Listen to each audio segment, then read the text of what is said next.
This happened back in 2009 when I was 22 years old, getting ready to move out of California for a corrections job way out east. It was around 3 o'clock in the morning on a Sunday, and I was driving through a stretch known as the loneliest highway, and trust me, that name is dead accurate. I hadn't seen another car for at least 30 minutes, and even though my eyes were getting heavy, I figured I wasn't tired enough to stop and sleep just yet. As I was driving along, I spotted a car broken down off to the side of the highway, with a woman standing next to it.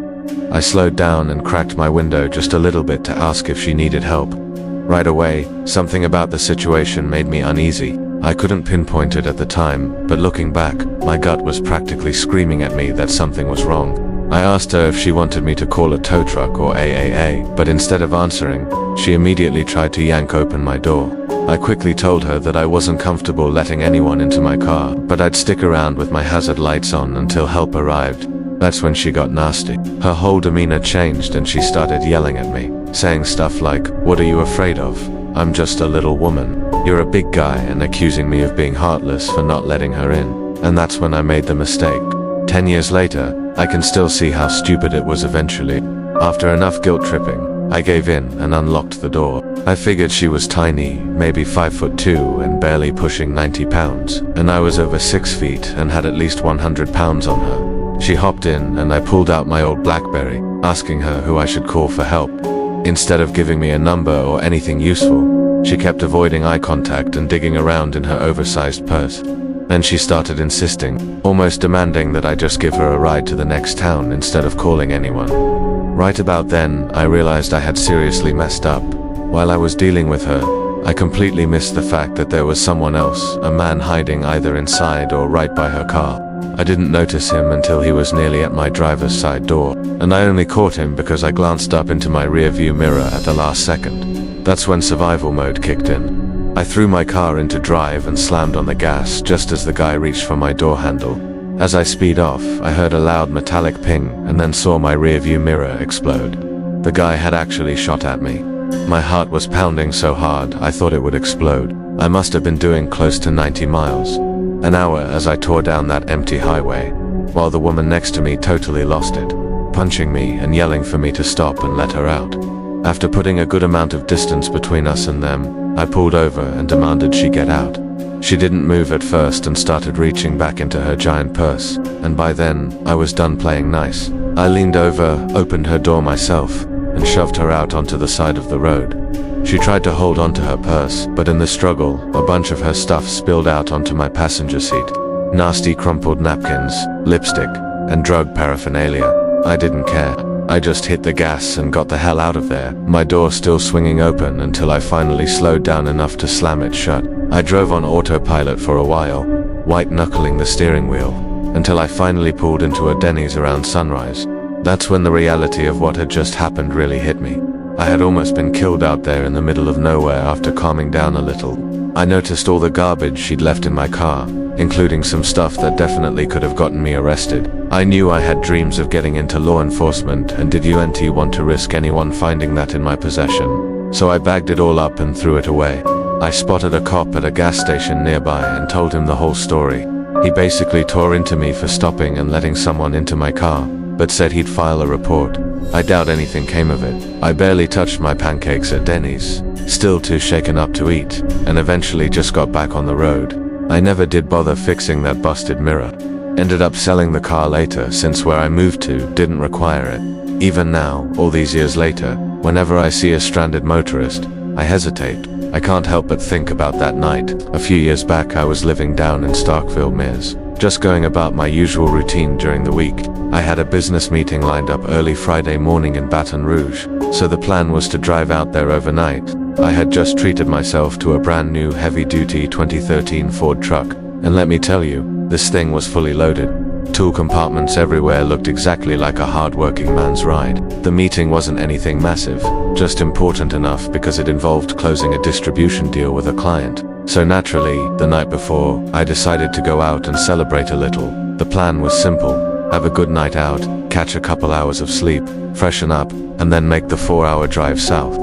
By midnight, everything in the college town had shut down. That's how Starkville rolls during the week. I got home, collapsed on my couch, set a 2-hour alarm, and knocked out cold. When the alarm blared, I dragged myself up, ran through my normal checklist for long drives. Coffee, water, basic truck check, and of course made sure my Glock 22 was loaded and tucked safely away. In Mississippi, your vehicle is treated like an extension of your home, so carrying a firearm inside is perfectly legal once everything was squared away. I grabbed a big coffee and hit the highway, feeling a little groggy but ready for the trip. Somewhere along Highway 25S, sometime between 3 and 4 in the morning, I found myself in the middle of nowhere, not another car in sight, which didn't surprise me for that area. That's when I noticed flashing emergency lights up ahead, and as I got closer, I spotted a broken down van with a guy lying halfway under it. The van looked rough, flat tire, smoking engine, and I honestly got excited, because I had just bought a huge industrial air machine that I'd been itching to use. Before stepping out, I made sure to pull my Glock out from the back seat, checked it, and tucked it snug in the back of my jeans, just in case. Then I hopped out and walked over toward him, calling out to ask what the problem was. The guy crawled out from under the van, holding a tire iron and a long pipe, which immediately struck me as weird, so I kept a little distance between us. He barely spoke English, just kept repeating broke, and gestured for me to slide under and take a look. I wasn't having that. I shook my head and told him I'd rather walk around and inspect the van first. He nodded and stepped back while I circled the front, keeping my eyes peeled for more obvious signs of damage. But while I was focused on the van, suddenly the headlights blazed bright in my face, blinding me for a second. And that's when I realized someone else had been sitting inside the whole time. At first I laughed it off, yelling something like, "Hey man, what's going on?" But the first guy was still by the rear of the van, now shouting toward the woods. As my eyes adjusted, I caught sight of a group 10, maybe more, coming out of the darkness, weapons in hand, bats, chains, you name it. My stomach twisted into a knot when I realized what was happening. The fear hit first, that gut-deep panic when you know something's terribly wrong. But in the blink of an eye, that fear turned into pure survival rage. Instinct took over. I grabbed my Glock, aimed up, and squeezed off 2 shots into the night sky without thinking twice. The reaction was instant. Everyone scattered, sprinting back into the trees like cockroaches when the lights come on. Even the 2 closest to me bolted without looking back. I kept both hands on the gun, backing slowly toward my truck, heart pounding in my ears the whole way. Once I slammed the door shut, I floored it out of there like my life depended on it, and honestly, it probably did. I was still shaking when I finally slowed down, but one thing was absolutely crystal clear in my mind. I wasn't stopping for anyone on a dark highway ever again. Not unless it was someone I knew or there was a damn hurricane happening. Back in May of 2011, I found myself packing up after my first year of college in a small Montana town. Originally, I had planned on spending all 4 years there, but life happens. Financial struggles piled up faster than we expected, and eventually my family and I figured it made more sense for me to head back home to Anchorage, and finished school there.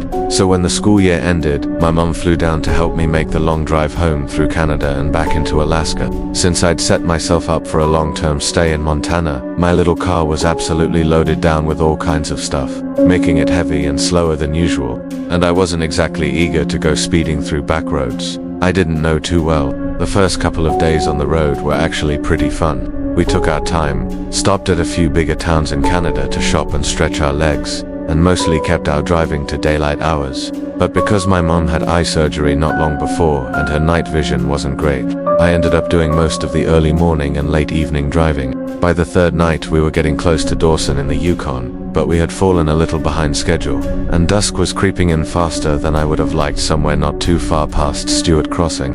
Things started to get sketchy. I noticed a car, or more accurately, an SUV, riding way too close behind us, and to make it worse, they had their high beams blasting straight into my mirrors. I was already going a bit over the speed limit, so I figured I'd just pull over slightly and let them pass. But when I did, they didn't pass me at all. Instead, they just mimicked every move I made, sticking right behind me like glue. It wasn't long before a cold, sick feeling started growing in my gut, and even my mom, who couldn't see much in the dark, was starting to panic beside me. Thanks to the blinding lights and the stress, I couldn't make out a plate number or even much about the SUV itself. After a while, I dropped back down to the actual speed limit, silently daring this jerk to either pass or back off. But nope, they just kept right on my bumper. High beams on full blast, even as other cars flashed them out of frustration. We were getting closer to Arlington when everything went from creepy to downright terrifying. As my mum urged me to just speed up and get away, the SUV suddenly surged forward like they were trying to sideswipe us, aiming right for the rear driver's side. Maybe I was just lucky, or maybe my car accelerated just fast enough, but somehow they missed. Meanwhile, my mum was desperately trying to get a call through to emergency services, but neither of our phones had a shred of signal. Pretty typical out there in the middle of nowhere. I was pushing the speed limit hard, heart racing, when I heard the SUV's engine roaring again. Suddenly, they zipped around us and slammed on their brakes, skidding to a stop sideways across the road right in front of me.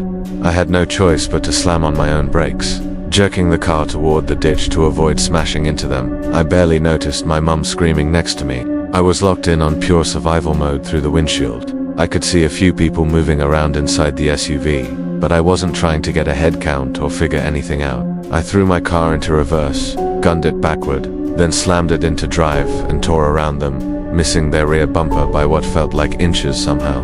I managed to keep control of the car and just kept speeding toward town. Even after we reached Arlington, I could still see the SUV lurking way back in the distance. Into town, they finally peeled off into a side street and vanished. We ended up pulling into the first place with lights, the little hotel where my mum rushed inside to call the cops.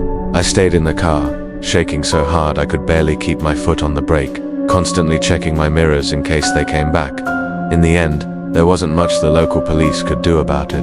And once we calmed down a little, we decided it was better not to tell my dad about any of it. The man was already way too paranoid, and this would have just sent him over the edge. Looking back, I've tried to rationalize the whole thing.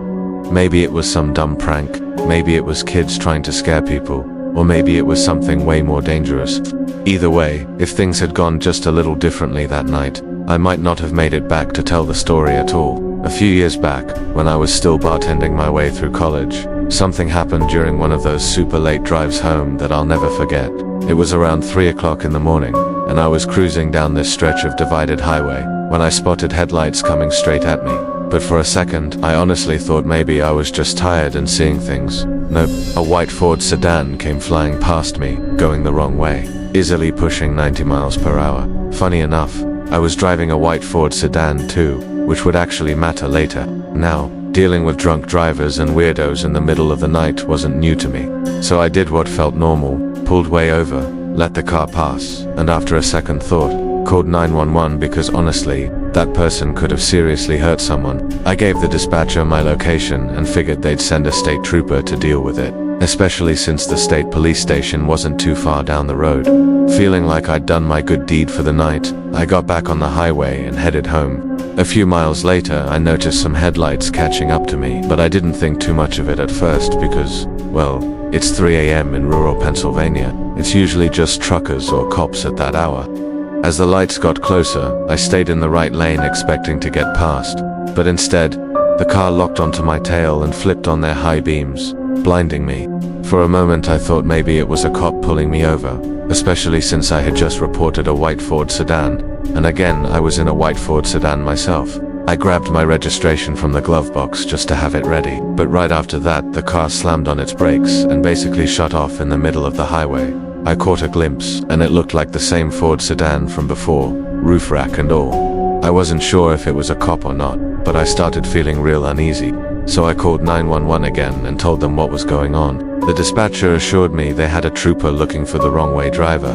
But while I was on the call, the car behind me pulled up crazy fast again, got inches from my bumper, turned on their brights, and laid on the horn like a maniac. That's when the dispatcher told me flat out, I don't think that's our trooper. Up until that point, I had been cautiously doing the speed limit, worried about getting a ticket. But the second she said that, I decided I was done playing it safe. I floored it. Even though I was now speeding like crazy, the car stayed right behind me, swerving and matching every move I made. I tried a few tricks, like signaling to take an exit, then not taking it. But whoever was behind me was glued to my bumper the whole time. Eventually, with the dispatcher still calmly talking me through it, she suggested I head straight for the state police station, which was luckily just one exit away. As I peeled off the highway, the car stayed with me, even trying to pull up next to me at one point. When I finally saw the police station coming up, I put on my blinker, and right then, the car slammed on their brakes again, killed their lights, and ducked off into a random parking lot like they wanted no part of what was ahead. The story wraps up pretty quietly after that. I pulled into the police station where a few troopers were waiting, gave my statement, and one of them even escorted me the rest of the way home. I never heard anything more about it. No follow-up, no court dates, nothing. So I'm guessing whoever it was got away. To this day, I still wonder what they wanted or what could have happened if I hadn't been able to get to the station in time. This all went down about 10 years ago, back when I was a freshman in college and had just started dating my boyfriend. He lived a couple towns over, and one night after hanging out way too late, I ended up falling asleep during a movie. I woke up around 3 a.m., totally wiped out, and had to drag myself home. I decided to take some of the quieter back roads I sort of knew, even though that area wasn't super familiar to me yet.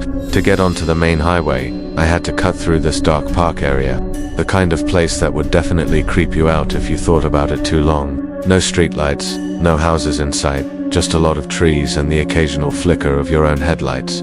As I turn onto the little road through the park, I immediately spot this gold sedan just sitting there, parked almost dead center across both lanes, making it super awkward to get by no matter which side I tried. For a little context, back then I was tiny, probably around 5 feet tall and barely hitting 100 pounds soaking wet. Definitely not the kind of person who's intimidating behind the wheel. So I slowed down, trying to figure out if I could inch around the car safely, when suddenly this tall guy darts out from in front of the sedan, waving his arms like crazy, trying to get me to stop. It didn't matter that he wasn't acting aggressive or even looked particularly scary. Everything in me just screamed that something was wrong. I tried creeping forward to maybe slip past him, but he stepped right into my path, blocking me completely. Instantly, I locked all the doors, which wasn't something I normally thought to do, but would absolutely become second nature after that night. He started approaching my window, talking, and even though my hearing isn't great, I could tell by reading his lips that he was asking for my phone, saying he needed to call someone. I apologized through the glass and shook my head, but he didn't back off. He even placed his hand flat against the window and pleaded again. Honestly, I didn't care anymore if I had to drive over his foot. I jerked the wheel into the opposite lane, and managed to squeeze around him. I checked my rearview mirror just in time to see him glaring at me under the red glow of my brake lights, and my stomach twisted into knots. As I pulled back into the right lane, my headlights swept across the side of the road, and that's when I saw them. 3 more men, all wearing dark t-shirts and jeans, climbing out of the bushes nearby. The way they were staring at my car was pure hostility, like they were angry their plan hadn't worked out. My foot slammed the gas pedal to the floor and I tore out of there, flying up the ramp to the parkway with my heart hammering so hard I could hear it in my ears. I was shaking so badly I could barely hold my phone to call the police. Of course, getting through to the right department turned into its own nightmare, because nobody could figure out whether it was a local or state police issue since it happened so close to the highway entrance after getting bounced around. I finally spoke to someone who said they'd send a car to check it out. I asked them if they could call me back because I used that route a lot and wanted to know if it was safe. A while later, an officer called and said by the time they got there, the car and the men were gone. But less than 5 minutes after talking to me, another woman had called in with a nearly identical story from the same spot. After that night, I refused to ever take that road at night again. When I told my parents about what happened, my mom cried, and my dad pretty much lost his mind, but they were proud that I trusted my instincts and didn't stop. We even made a new family rule after that. No matter what, we had to text someone whenever we were heading home late. Honestly, I think that rule probably saved us from a lot of close calls down the line. This all went down about 9 years ago, back in the summer of 2005, when I was still a student at the University of Georgia. My girlfriend at the time, who's now my wife, by the way, lived over in Atlanta, and I spent that weekend visiting her. The drive from Atlanta back to Athens is about 65 miles all along this 2-lane highway called 316, and during the summer, especially on a Sunday evening, that road is usually empty since most of the students head home. I was cruising along in my black BMW SUV, music playing, just soaking up the last bit of weekend before diving back into school life. I hadn't seen another car in what felt like forever when I finally rolled up to a red light. Sitting at the light, I noticed this beat-up black Mustang parked beside me. Looked like one of those 80s models with the soft top and heavy tint on the windows. Didn't think much of it at the time. Figured it was just another old car on a back highway. I just shrugged it off, thinking it was some guy trying to show off, and went back to minding my own business, cruising at my chill pace. Little did I know, that wouldn't be the last time I saw that car. A few miles down the highway, out of nowhere, these high beams flood my rearview mirror, practically blinding me. It was the same Mustang, and somehow it had been lying in wait for me on the side of the road. Before I could react, it sped up next to me, kept pace for a second, then swerved right into my lane and slammed its brakes, trying to force me into stopping. I swerved into the next lane and floored it, heart racing, but the Mustang stuck with me, swerving aggressively like it was trying to run me off the road. I tried grabbing my phone to call for help, but as I dodged another one of its lunges, the phone slipped out of my hand and went flying somewhere into the passenger side. For the next few minutes, it felt like a full-on cat-and-mouse game. The Mustang would speed up, brake check me, flash its brights, honk like crazy, and then fall back, only to do it all over again. Then, just as suddenly as it started, the Mustang sped off ahead of me and disappeared into the night. I managed to calm down a little, kept my eyes peeled for anything weird, and just focused on making it to my town. About 10 minutes later, I got off the highway, planning to head straight for the local police station to file a report. I had the car's license plate number burned into my memory at that point, repeating it in my head non-stop as I pulled onto the road that led into town. Guess who showed up again? Yep, the Mustang came roaring up behind me with its headlights blazing, but instead of following me, it shot past me and veered off onto a side street. Shaking, I made it to the police station and gave them the plate number. It was just one officer working the desk, and when he ran the plate, he casually dropped the bombshell that the registered owner of the car was dead. Probably a stolen plate, he said, and advised me to be extra careful. I filed the report, went home, and was still on the phone with my girlfriend trying to decompress when someone started banging like crazy on my garage door. Loud, aggressive, and followed by the squeal of tires taking off into the night. I called the police again right away, but by the time they arrived, whoever it was had vanished. I didn't sleep much for a few days after that, constantly feeling like someone was watching or waiting. Thankfully, that was the last of it, but it still creeps me out thinking about how easily that night could have gone a lot worse.